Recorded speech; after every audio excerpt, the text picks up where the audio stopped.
जय श्री कृष्णा। कैसे हैं आप सभी लोग? प्रेम से बोलिए जय संतोषी माता की। आज है शुक्रवार के दिन। सुनिए संतोषी माता की व्रत कथा। एक बुढ़िया थी और उसके 7 बेटे थे। 6 बेटे कमाने वाले थे और एक बेटा निकम्मा था। बुढ़िया माँ 6 पुत्रों की रसोई बनाती थी, भोजन कराती थी और पीछे से जो बचता था वह अपने 7वें पुत्र को खिला देती थी। परंतु वह बड़ा भोला भाला था, मन में कुछ विचार नहीं करता था। एक दिन उसने अपनी बहू से कहा, देखो मेरी माँ मुझ पे कितना प्यार करती है, कितना प्रेम करती है। बहू बोली, क्यों नहीं, सबका झूठा बचा हुआ तुम्हें ही खिलाती है तुम्हारी माँ। वह बोला, ऐसा नहीं हो सकता है। मैं जब तक अपने आँखों से ना देखूं, मैं तुम्हारी बात पे विश्वास नहीं कर सकता। बहू हंसकर बोली, देख लोगे तब तो मानोगे।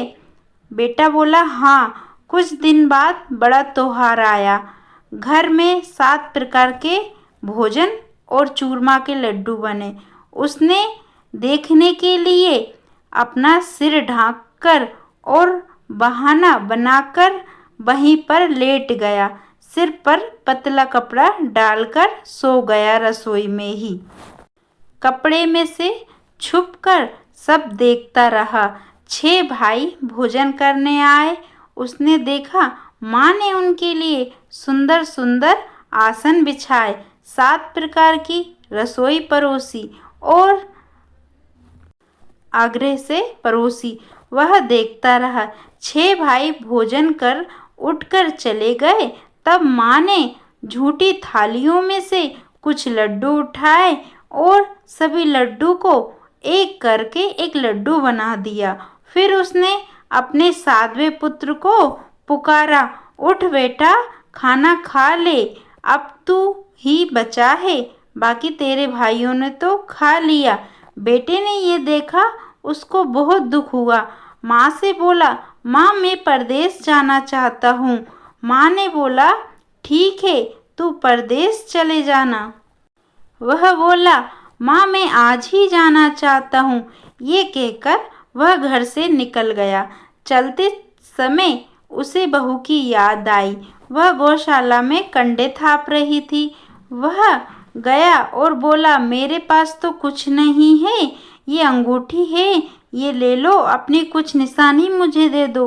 बहू बोली, मेरे पास क्या है, ये गोबर भरा हाथ है। ये कहकर उसने उसकी पीठ में गोबर के हाथ की थाप मार दी और चला गया। चलते चलते वह दूर देश में पहुंचा। वह एक साहूकार की दुकान थी।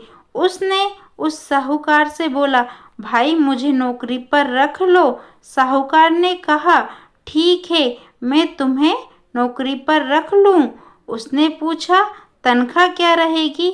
साहूकार ने कहा, काम देखकर दाम मिलेंगे। साहूकार की नौकरी मिल गई। वह सुबह 6 बजे से रात 12 बजे तक काम करने लगा। कुछ दिनों में वह दुकान का सारा लेन देन संभालने लगा।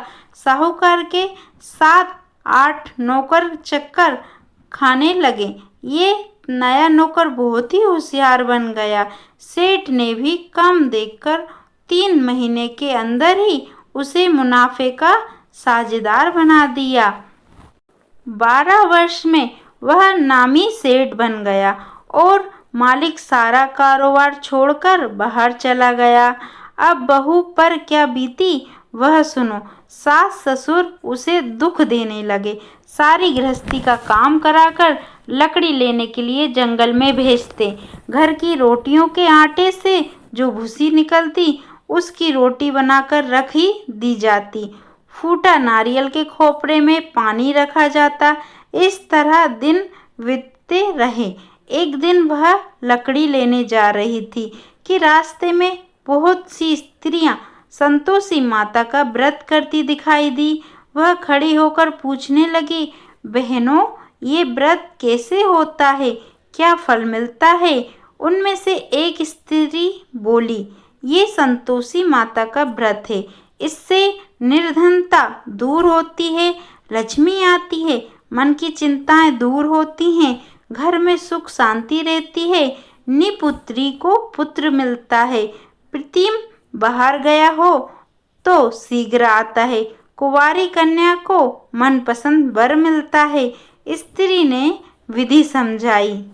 सवा आने का गुड़ चना लेना, इच्छा अनुसार 15 तक ले सकते हैं।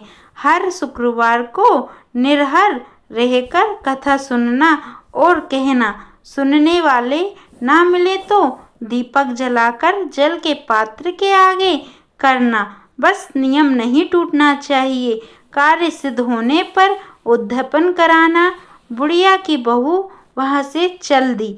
रास्ते में लकड़ी के बोझ को बेचकर पैसों से गुड़ चना लेकर व्रत की तैयारी करने लगी।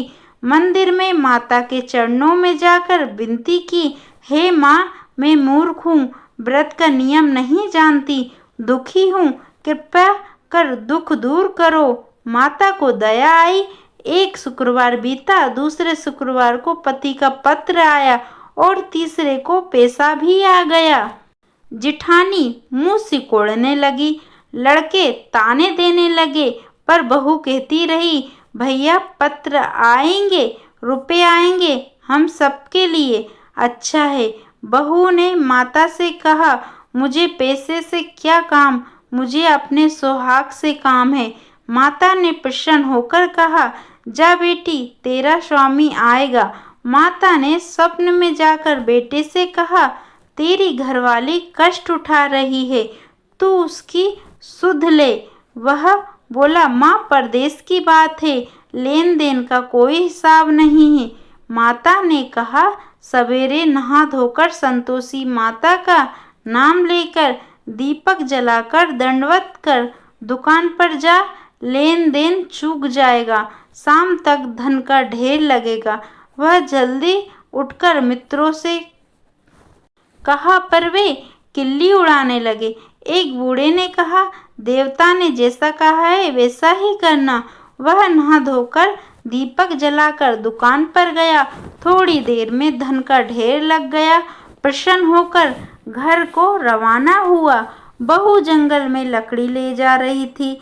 माता के मंदिर पर विश्राम किया। माता ने कहा, लकड़ी के 3 बोझ बना, एक नदी के किनारे, दूसरा मंदिर पर, तीसरा सिर पर रख। मुसाफिर आया। सूखी लकड़ी देखकर रुकने और भोजन करने गांव जाने का निश्चय किया। बहू लकड़ी का गड्ढा आंगन में डालकर जोर से 3 आवाजें दी, लो सासू जी लकड़ी का गड्ढा, लो भूसी की रोटी, लो नारियल के खोपड़े में पानी दो, आज कौन आया है? स्वामी ने अंगूठी देखकर पूछा, माँ ये कौन है? माँ ने कहा, बेटा ये तेरी बहू है, 12 वर्ष से घर में जानवरों की तरह भटकती रही। स्वामी ने कहा, ठीक है, अब दूसरे घर की चाबी दो। माँ ने चाबी दे दी। उसने कमरे को सजाया और महल जैसा ठाट-बाट बना गया। अगला शुक्रवार आया। बहू ने उद्यापन की तैयारी की। जिठानी ने लड़कों को सिखाया कि खटाई मंगाना। बहू बोली, खटाई किसी को नहीं मिलेगी, खाना हो तो खाओ। लड़के खीर खाने के बाद खटाई मांगने लगे। बहू ने कुछ नहीं दिया। माता का खौफ हुआ। राजा के दूत स्वामी को पकड़ ले गए। बहू रोती हुई माता के मंदिर गई। बोली, हे माता, तुमने ये क्यों किया? माता बोली, उद्यापन करके व्रत भंग किया। बहू ने कहा, भूल नहीं हुई, लड़कों ने भूल में डाल दिया। माता ने कहा, अब भूल मत करना। रास्ते में पति आया। उसने बताया कि धन का टैक्स राजा ने मांगा था। प्रसन्न होकर घर चली। अगला शुक्रवार बहू ने व्रत नियम के अनुसार पालन किया। घर में सुख शांति बनी। सभी लड़के उसका सम्मान करने लगे। पति घर लौट आया। माता ने प्रसन्न होकर वरदान दिया कि ये व्रत करने वाला जीवन में कभी दुखी नहीं होगा। व्रत का फल लेने के बाद बहू ने माता को धन्यवाद दिया और घर में सुख शांति संपत्ति और पति के प्रेम भरी सेवा बनी। संतोषी माता का व्रत विधि पूर्वक करने से जीवन में समृद्धि आती है, परिवार में प्रेम बढ़ता है, कष्ट दूर होते हैं और मनवांछित फल मिलते हैं। संतोषी माता की जय।